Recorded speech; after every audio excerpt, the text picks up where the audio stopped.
Welcome to The French Time, where learning French becomes easy and fun. Il faut vraiment imaginer la scène. On est en France, on écoute une conversation entre deux personnes qui s'adorent, et soudain, au beau milieu d'une phrase tout à fait banale, on entend l'une d'elles dire avec une tendresse absolue «my flea» ou alors «my cabbage».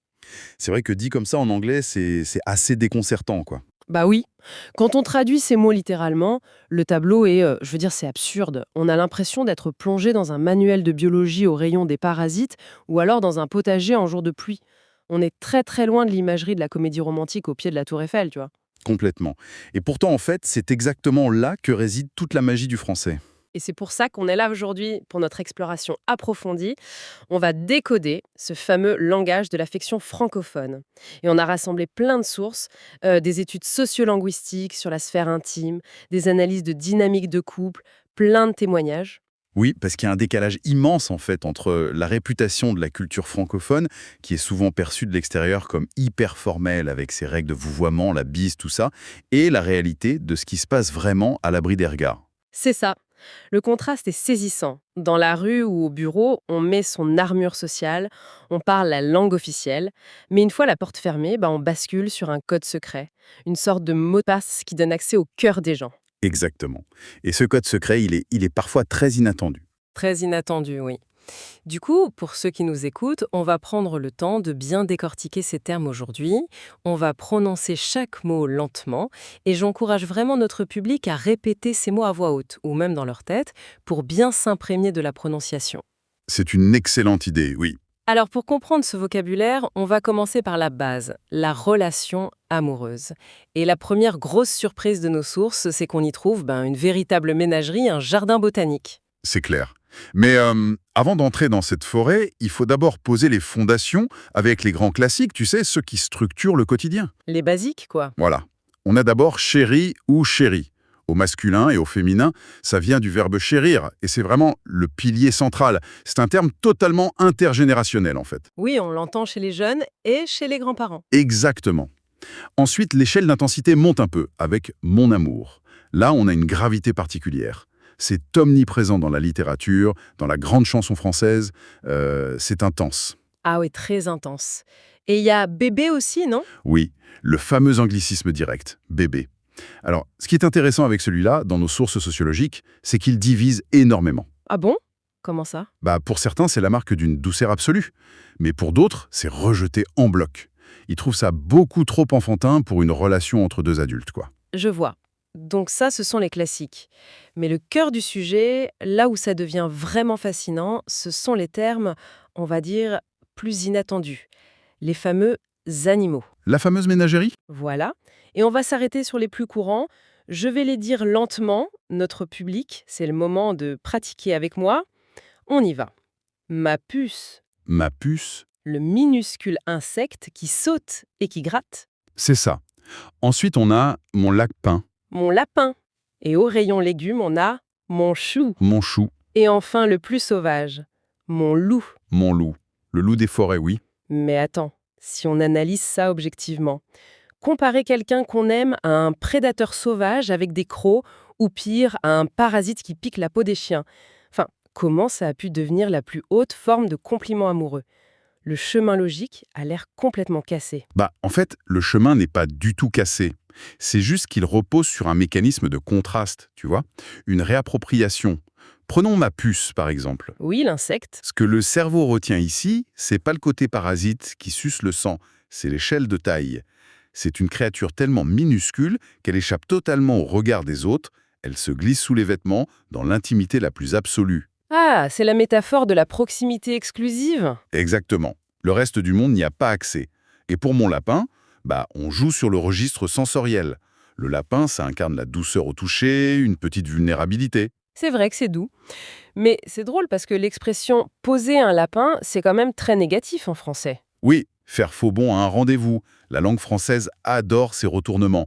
En surnom, l'animal redevient un pur concentré de tendresse. D'accord, mais alors, quid du chou et du loup? Parce que l'un est un légume rond et l'autre est un carnivore. Alors, pour mon chou, les linguistes parlent parfois d'une vieille altération de termes latins liés au cœur. Mais dans l'esprit des gens, l'image qui reste, c'est vraiment la forme généreuse et ronde du légume, tu sais, avec toutes ces feuilles qui protègent le cœur, justement. C'est mignon, vu comme ça. Et le loup? Mon loup, c'est très majoritairement utilisé par les femmes pour désigner leurs compagnons. Et là, le mécanisme, c'est l'apprivoisement. Ah, la belle et la bête, en gros. C'est un peu ça. Le loup, c'est l'archétype du danger dans les contes de fées. Dire mon loup, ça revient à dire oui, ce monde est dangereux, cet homme a de la force, mais avec moi, le prédateur est devenu un gardien pacifique. Donc si je comprends bien, le fil rouge de tous ces noms, c'est vraiment l'asymétrie avec le monde extérieur. On construit une petite forteresse où l'être aimé devient petit, doux ou apprivoisé. C'est exactement le concept. Mais alors, une fois à l'intérieur de cette forteresse, on n'utilise pas ces mots de façon statique, si. Je veux dire, on ne choisit pas d'être un lapin le premier jour pour s'y tenir pendant 40 ans. Ah non, pas du tout. Le lexique s'adapte en permanence. En sociologie du couple, on appelle ça la gestion de la température émotionnelle. La température émotionnelle. D'accord.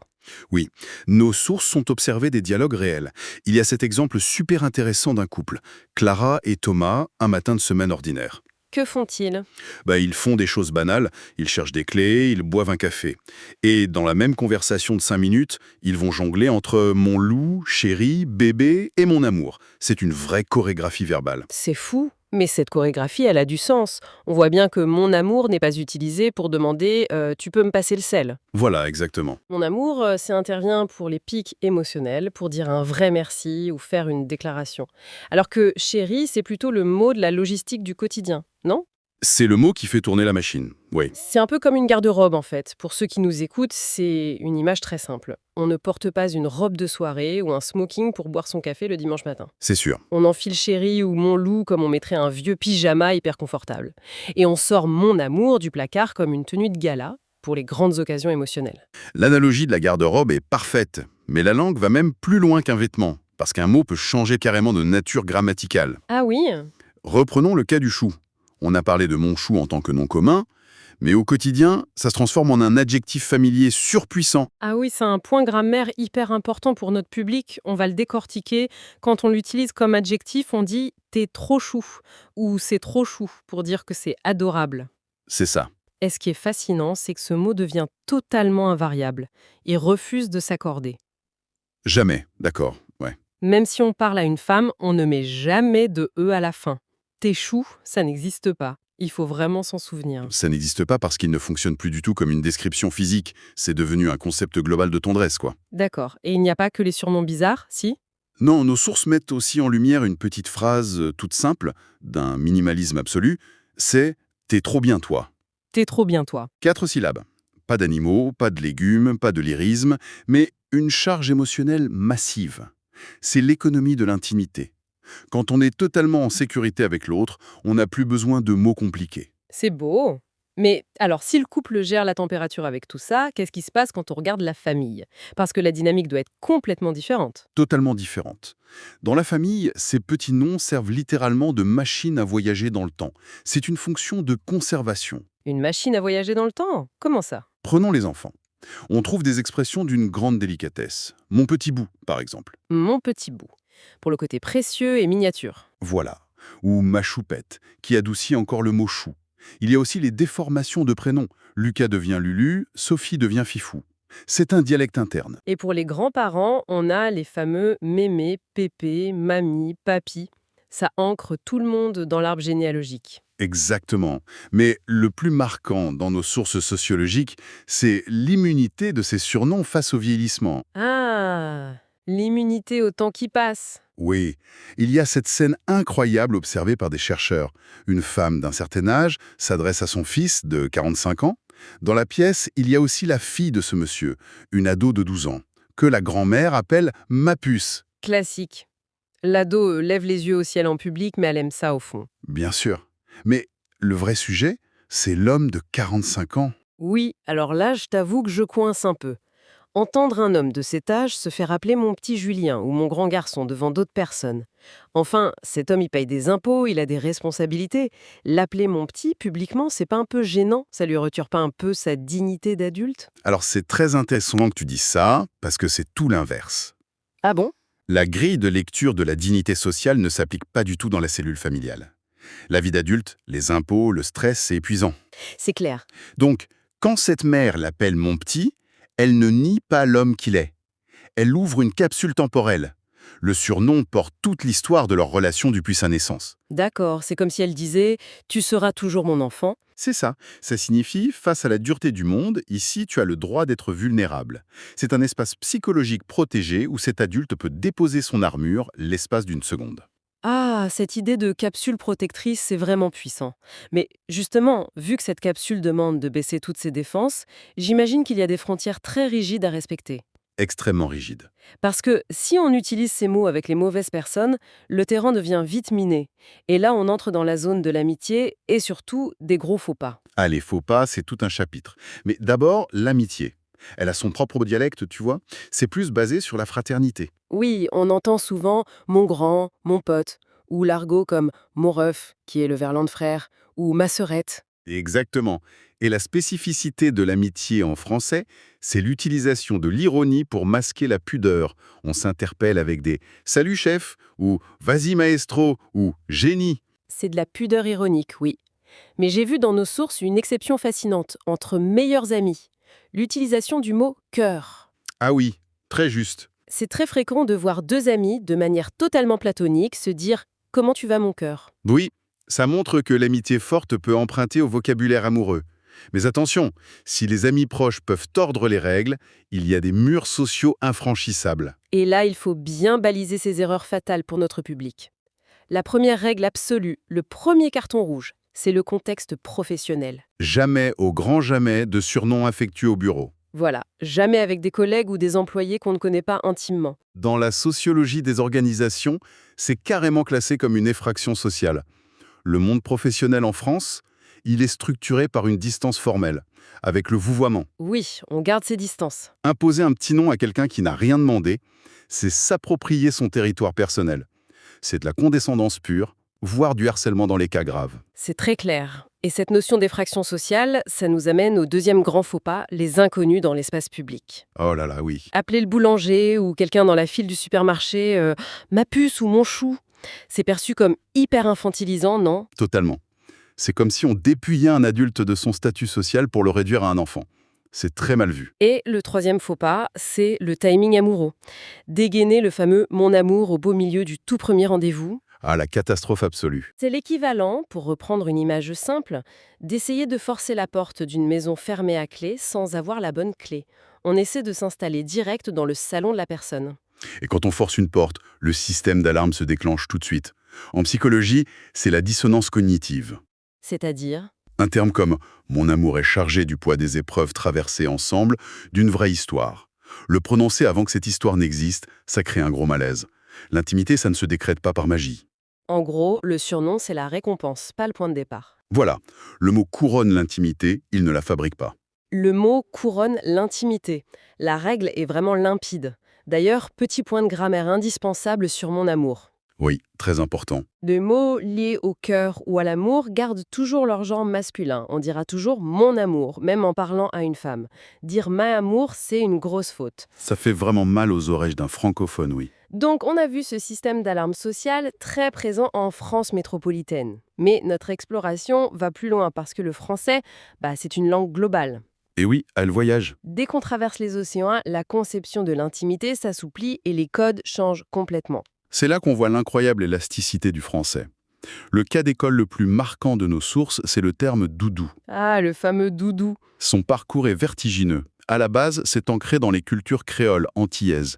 Et puis ça a voyagé dans le monde entier, notamment grâce à la musique zouk des années 80. Oui, on le retrouve partout maintenant. Partout. En Afrique francophone, ça désigne massivement le partenaire amoureux. Et en Europe, la mutation est dingue. C'est devenu le nom officiel de l'objet transitionnel des enfants, la peluche. C'est vrai? C'est la victoire ultime pour un mot affectueux, de devenir le nom d'un objet quotidien. Totalement. Et le voyage continue au Québec, hein? Les sources nous montrent que, là-bas, le rapport à la distance sociale n'a rien à voir avec l'Europe. Ah oui, c'est beaucoup plus détendu. On entend des choses comme « mon piston » pour un garçon qui vient de petit, ou « ma chouette ». Et surtout, la fameuse frontière sociale avec les inconnus est super poreuse. Exactement. Au Québec, on peut tout à fait vous appeler « mon beau » ou « ma belle » dans un commerce. c'est bienveillant, alors qu'à Paris, ça déclencherait un sacré malaise. Ça, c'est sûr. Et il y a aussi ce phénomène incroyable documenté dans nos études, le terme «mon tabarnak». Ah, ça c'est un cas extrême d'inversion sémantique. Parce que, historiquement, c'est un juron religieux, non? Un des blasphèmes les plus agressifs. Absolument. C'est extrêmement vulgaire. Mais alors, comment ça devient affectuaire? Par la transgression partagée. Attends, la transgression partagée, c'est-à-dire? Entre deux amis d'une proximité absolue, utiliser le mot le plus interdit de la langue devient la preuve que leur lien est indestructible. C'est affectueux justement parce que c'est transgressif. D'accord. Mais il faut un niveau de confiance énorme pour transformer une insulte religieuse en marque de fraternité. Ah, le contexte doit être irréprochable, sinon c'est la bagarre, hein. J'imagine bien. Et si on revient en Europe, la Belgique a aussi ses nuances, je crois. Oui. On y trouve mon minus, utilisé avec beaucoup de tendresse pour un enfant. Mon minus, c'est mignon. Et il y a bonne femme. En France, dire ça, c'est souvent très condescendant ou péjoratif. Mais en Belgique francophone, c'est resté très naturel et affectueux dans certains contextes. C'est fascinant comme la même langue produit des réalités si différentes.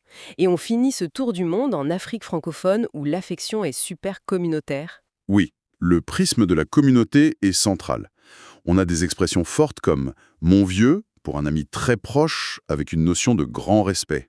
Et il y a l'utilisation très courante de mon frère ou ma sœur. Exactement. Et ça va bien au-delà du lien de sang. C'est un outil linguistique qui crée une solidarité horizontale immédiate. On abolit la distance sociale pour intégrer l'autre dans sa propre famille symbolique. C'est un peu comme si la francophonie était un grand orchestre. Pour notre public, imaginez tout le monde joue la même partition, le français, mais chaque région utilise son propre instrument. Ça change toute la musicalité de l'affection. C'est une très belle image. Eh bien, quelle exploration vertigineuse aujourd'hui! On a traversé toute l'anatomie de cette langue secrète. On a vu comment des plus ou des loups devenaient des forteresses protectrices. Oui, on a ouvert la capsule temporelle de la famille. On a balisé le terrain miné des faux pas au bureau en rappelant que, attention, le surnom vient toujours couronner l'intimité, jamais l'inverse. Et on a voyagé d'un doudou antillais à un juron québécois. Si on doit retenir un truc de tout ça, c'est que ça détruit complètement un vieux cliché. Lequel? Celui de la froideur française. La structure formelle, le vouvoiement, c'est pas de la froideur. C'est juste un sas de sécurité. Un sas de sécurité. Et une fois qu'on t'invite à passer ce sas, tu découvres un écosystème d'une chaleur et d'une vulnérabilité incroyables. Le sas protège un trésor de vulnérabilité. J'adore cette conclusion. Pour terminer, on laisse ceux qui nous écoutent avec une réflexion. Pensez à votre propre culture ou votre langue maternelle. Existe-t-il chez vous un légume banal ou un petit insecte qui se transforme d'un coup en or pur quand on le chuchote à la personne qu'on aime? La question reste ouverte. C'est la fin de notre discussion. On se retrouve très vite pour explorer de nouveaux mystères vocaux.